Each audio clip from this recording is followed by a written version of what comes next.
Assalamualaikum warahmatullahi wabarakatuh. I want to explain about my paper. My title is Explaining Environmental Impact Analysis as an Instrument of Environmental Management after the issuance of the Law Number 11 of 2020. I will start with my intro. The 1945 Constitution of the Republic of Indonesia stipulates that a good and a healthy environment is a human right and a constitutional right of every Indonesian citizen. It is implementation in Indonesia through Article 1, Paragraph 2, Law Number 32 of 2009 concerning environmental protection and management, or PPLH. A systematic system is implemented to maintain environmental function and prevent environmental pollution and destruction. These integrated efforts include planning, utilization, control, maintenance, supervision, and enforcement. Law number 32 of 2009 outlines several principles, one of which is the principle of prudence as one of the criteria of environmental monitoring. These principles makes us aware that due to limited mastery of science and technology, the impact of the businesses or activity is uncertain, so that it cannot be used as an excuse to postpone steps to minimize or avoid environmental pollution or damage. Environmental awareness cannot only treat everything. We often find the behavior of people who pursue interest and seek personal gain, regardless of the rights and environmental of others, such as industrial development and illegal logging.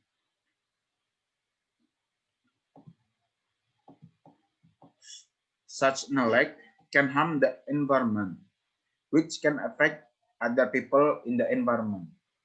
Development is a conscious human effort to improve the welfare, which includes major change in the economic, social, natural, regional, consumption pattern, natural resource and environment, technology and cultural structures. Environmental law is a field or branch of law characterized by functional law. As functional law, the environmental management law provides three methods of environmental law enforcement, namely administrative law enforcement, criminal law enforcement, and civil law enforcement. Environmental law enforcement is the last link in the environmental policy planning cycle.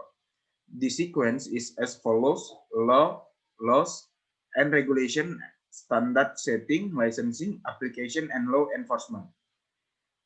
In the process of growth and development, the sustainable development as referred to in Article 22, Paragraph 1 of Law Number 32 of 2009. It is necessary to study the impact of development itself, namely the need for environmental impact on businesses or activities. Do an analysis. This has an important impact on the environment, on the environment.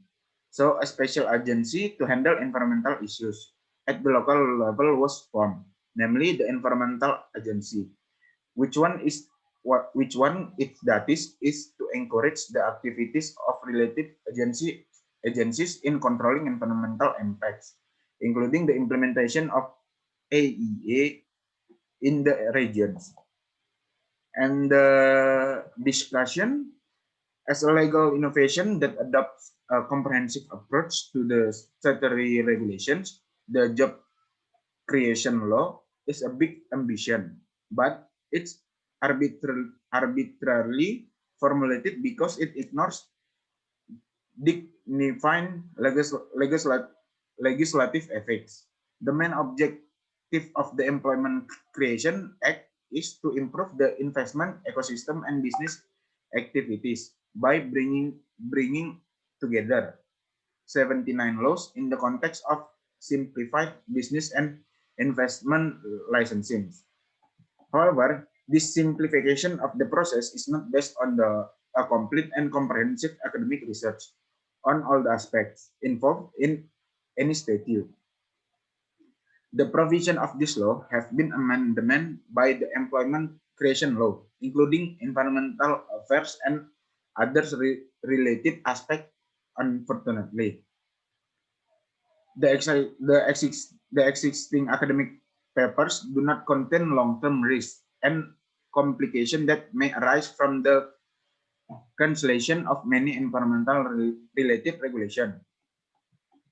Currently, the risk-based approach, or RBA, has been widely discussed as an alternative to the rule-based approach. This is based on the flexibility of the form of business and activity to adjust its legal compliance according to the risk it faces. And this will actually be different from one another. However, the Reserve Bank of Australia has an impact on the complexity of its arrangement and implementation. Under a risk-based approach, there are three basic aspects must be determined. First, type of risk limits. Second, cost and result of risk. And the third, mitigate action or action for this risk. At this meeting point, the application of risk-based approach in Indonesia has several major problems. Namely, first, Indonesian database and all existing sectors are still weak. At the same time, risk-based assessment requires strong database support, comprehensive and integrated. But we don't have that. In addition, given the diversity of the informal sector in the national economy, a dynamic approach is needed to map the sector and its potential risk.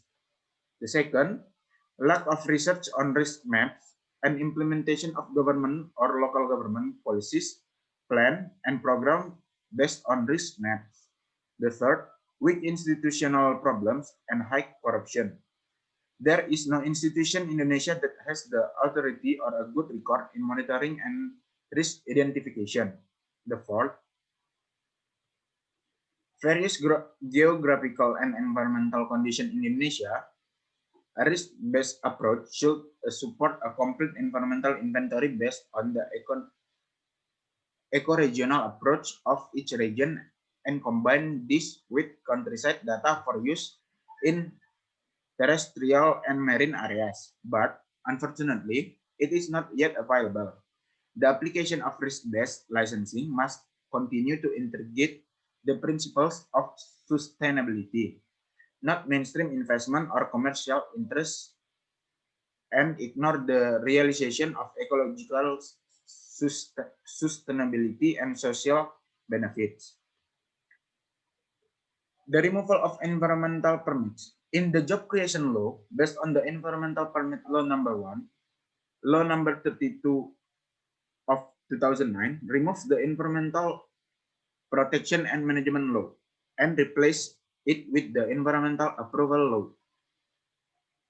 In a particular, the amendment to Article 1 and Article 35 of the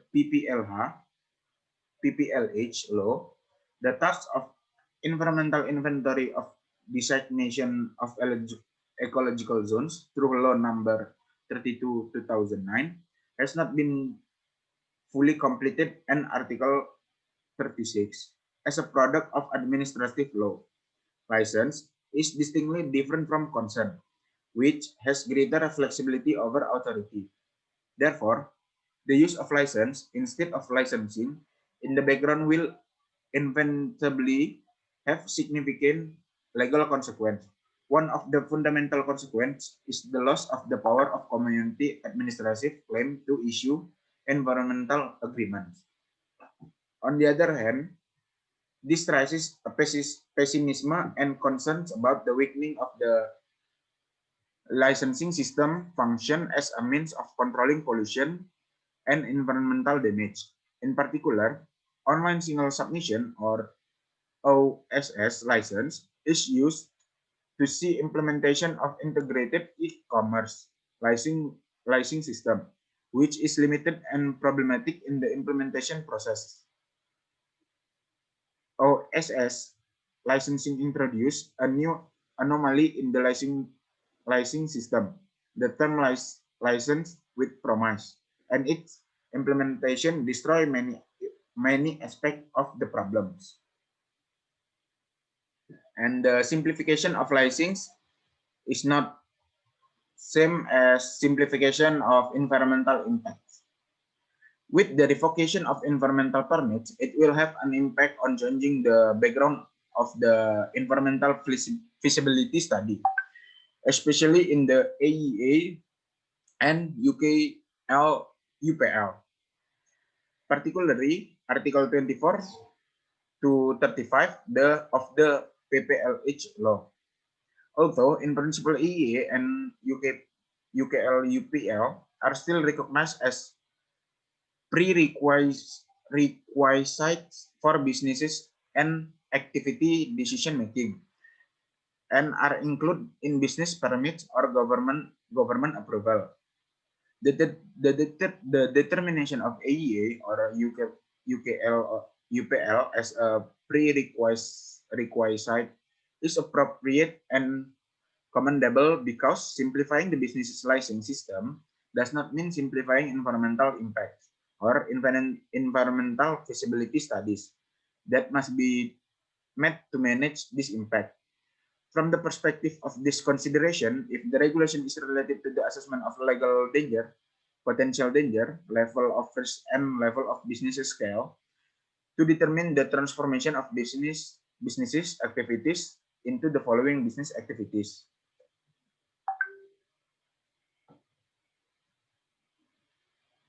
First, low risk. The second is medium risk, and the third, high risk. This is because the Employment Creation Act simplifies.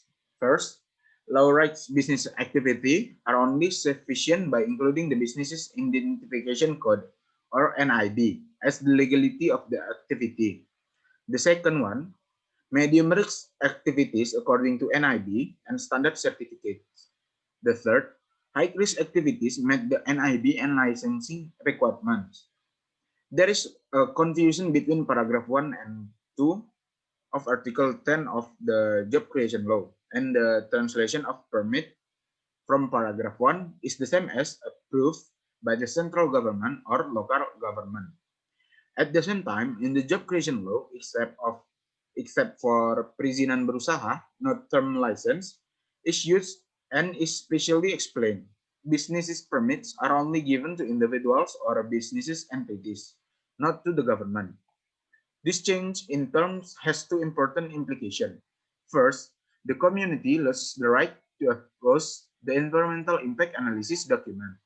The second, the rights of the environment and community members who are affected by various forms of decisions in the environmental impact analysis process have been lost. Apart from not supporting the principles of transparency and accountability in the process of involving the community in determining environmental feasibility, this is, of course, contrary to the provision of Constitution in Article 28, paragraph 1 of the 1945 Constitution, which fully guarantees good and healthy enjoyment, the right to be environment. The right to healthy environment is supported by three pillars: is access to information, public participation, and access to justice. In the terms of implementing regulation, the Job Creation Law regulates several government regulations to further regulate its provisions within a period of 3 months after the regulation is passed. Although there are direct obligations, of course, given Indonesian legislative curse in the form of delays or lack of enforcement of laws and regulation, critics is needed. The main problem required from implementation is coordination of three aspects. First, the aspect the reserve fields, industry, law are integrated internally. Second, coordination between interrelated fields. The third, be consistent with implementing regulation as a direct derivative of the working copyright law. Environmental impact analysis, the environmental permit system.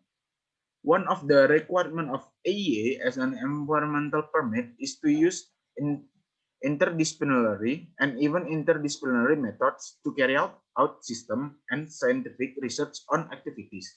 So the research must be coherent and comprehensive between departments. AEA in the UUPLH-based licensing system. First, AEA as information that must be disclosed to the public. And second, AEA as a predictor or likely impact or cost. And the third, AEA as a tool for monitoring, RPL for managing RPL activities. And the fourth one, AEA as a legal basis. In the scope of businesses license, AEA must be specific benchmark related to businesses license follow-up activities. Therefore, AEA will have a different scientific analysis for each type of business activity. AEA as the first foundation of business licensing system will have a significant impact on business activity licensing. It can be said that AEA is the main determinant of the quality of environmental permits and activity permits. It can be said that the AEA or UKL-UPL are the initial document that are the basis for showing that the company owner is willing to manage the environment. Then the government will carry out the inspection and evaluation within a certain period of time. So the conclusion from my paper is to accelerate the investment in Indonesia, the job creation law is the government's ambitions. However, the legislative procedures that reject orderly administration and orderly formal legal procedures undermine this goodwill. In addition, in many of this regulatory content, regulatory imbalance and regulatory complexity overshadow the rationality of realizing the government's ambitions. As one of the requirements for environmental permits, AEA is a systematic scientific research on activities that use the interdisciplinary and even the interdisciplinary methods regarding the environment, especially in amendment related to environmental protection and management in Law Number 11/2020. This also applies. There are many gaps that must be prepared properly so that the government can better supervise and strengthen the capacity and supervision of local governments. That's all from our explanation. Assalamualaikum warahmatullahi wabarakatuh.